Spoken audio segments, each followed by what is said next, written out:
My in-law. Congratulations to Davido and Choma. Finally, Davido don't confirm say the Igbos na in-law. Yes, so to all the lovers of Choma and Davido, Mona sit down because table don't set. May we can enjoy this matter together. Hello guys, welcome back to my YouTube channel. How are you all doing today? To my returnees, I appreciate you from the bottom of my heart.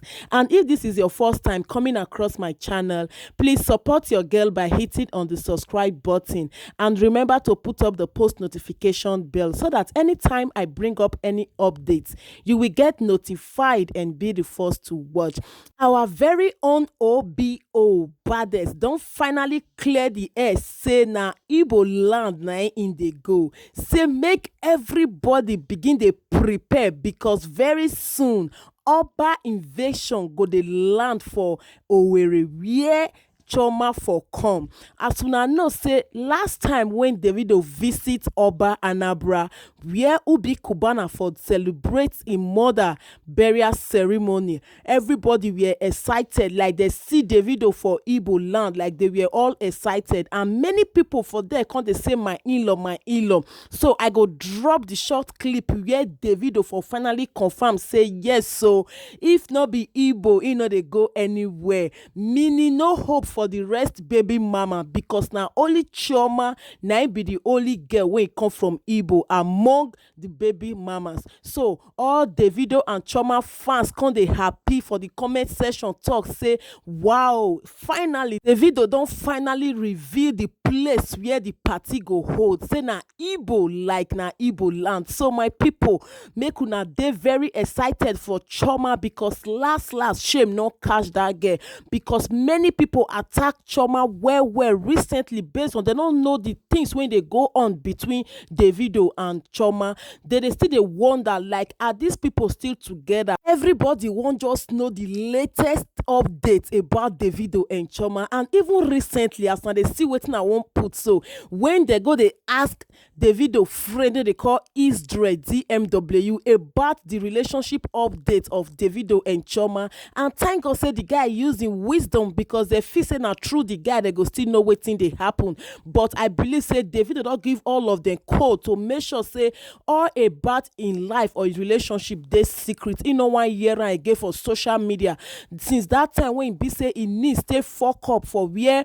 Chioma for they do birthday, when the guy can't express himself, can't they form speech they talk say make Chioma no vex for waiting happen between her and him brother, like so the thing vex Davido, and ever since he follow that in needs for Instagram, and ever since then he don't let everybody when they around and talk say without that thing no come from him mouth, you know 1 year anything about in relationship with Chioma for outside. And recently they go they ask Isdre DMW like what is the relationship status between Davido and Chioma, like are they still together? But thank God say the boy use wisdom, he can't reply say let God be the judge, or like only God go talk am because not be the boy get the right to come let everybody know waiting day like the cocoa. So my people, I just dey so much happy because Davido even confirm am now. I go drop am where he talk say yes, so I'm going to Igbo very soon, like he's going to Igbo land very soon. And to go to Igbo land, even though say he never let us know say na Chioma, because we never hear any dating rumor say in dey follow any other girl, so meaning na Chioma now we dey prepare to go Owerri or Imo State. Yes, I go know say many people go still dey disappointed based on say they feel say Davido no go ever fit come back to Chioma, and now know say this girl they do well. Like recently Chioma is just climbing up, e dey give us back to back for everything when e dey do. Na endorsement, na beauty, is building her body back. And una know say recently sef Davido also go visit her for house.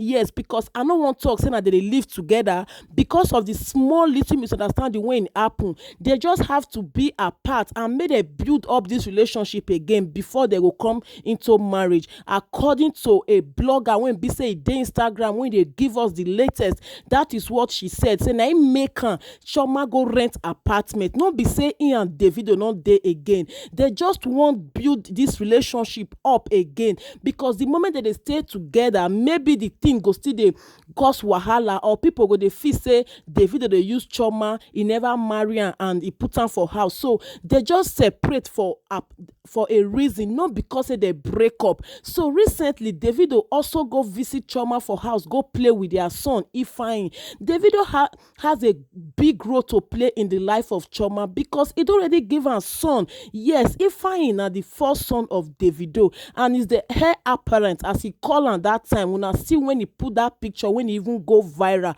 when he even cause wahala for the first baby mama, like Mama Imade, Sophia, when he come dey write that time say he no even find that position anytime for him daughter. Una know. So my people, make una leave una comment for the comment section, like, are you guys excited to hear this news? Like, Davido just confirm it that Imo State, like the Igbos, are his in-law, and he dey very proud, and very soon all road will lead to Owerri, Imo State. So guys, I'm so much happy for Chioma, and I wish her well. Like, she's going back to school. She dey get many endorsements recently. She just dey give her life the best that she can ever do, and I'm so proud of her. And people when be say he mock her, then say wow, she left school for man, like she go born because of say money. Davido, no woman go dey in Chioma shoe wey no go still do that kind thing. Yes, majority of women will do it. Why? Because she can go back to school even after child, and she's still young. Chioma is just 26 years old. So what are we not talking about? She still have a long way to go. You know, if any error dey when she don't make before, she can still amend it, because she's still even in her 20s. So my people, make we just happy for Chioma and Davido. Like, we can't wait for the real date. And Davido is so proud when people they call am my in-law, when the Igbos they call am my in-law, when he land Anambra for Oba, where he go celebrate Ubi Kubana mother's burial ceremony. Like, he was even happy. Like, people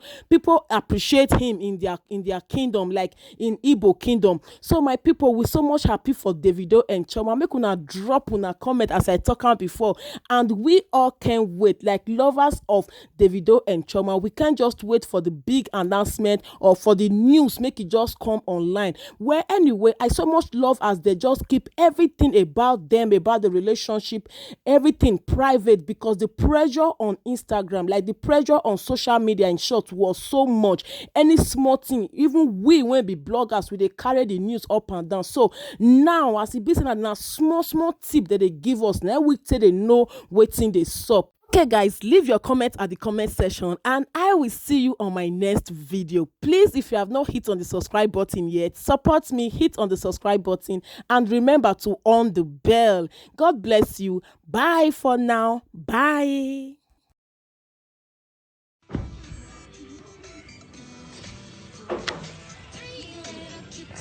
Gangsta P.